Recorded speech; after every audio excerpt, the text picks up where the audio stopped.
نماز کی حالت میں آنکھیں بند کرنا مکروہ ہے، کیونکہ یہودیوں کی عبادت بند آنکھوں سے ہوتی ہے۔ نماز میں جب قیام میں ہوں تو نظریں سجدے کی جگہ رکھیں، تاکہ احساس ہو کہ ایک دن ہمیں زمین میں دفن ہونا ہے۔ جب رکوع میں جائیں تو پاؤں کی انگلیوں پر نظر ہو، تاکہ یاد رہے کہ ہماری جان پاؤں سے نکلنا شروع ہوتی ہے۔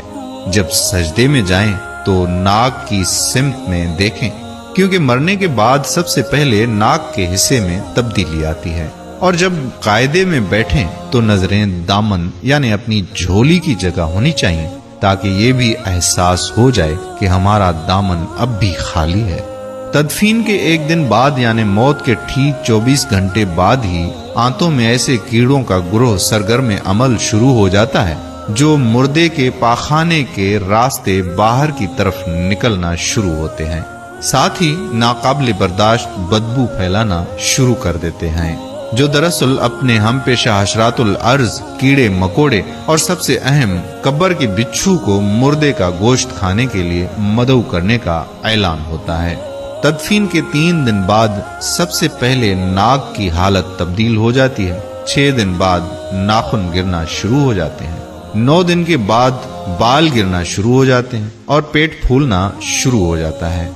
17 دن بعد پیٹ پھٹ جاتا ہے اور دیگر اجزاء باہر نکل آتے ہیں، 60 دن بعد مردے کے جسم سے گوشت ختم ہو جاتا ہے، 90 دن کے بعد تمام ہڈیاں ایک دوسرے سے جدا ہو جاتی ہیں، 1 سال بعد ہڈیاں بوسیدہ ہو جاتی ہیں اور 2 سال بعد ہڈیوں کا وجود بھی ختم ہو جاتا ہے۔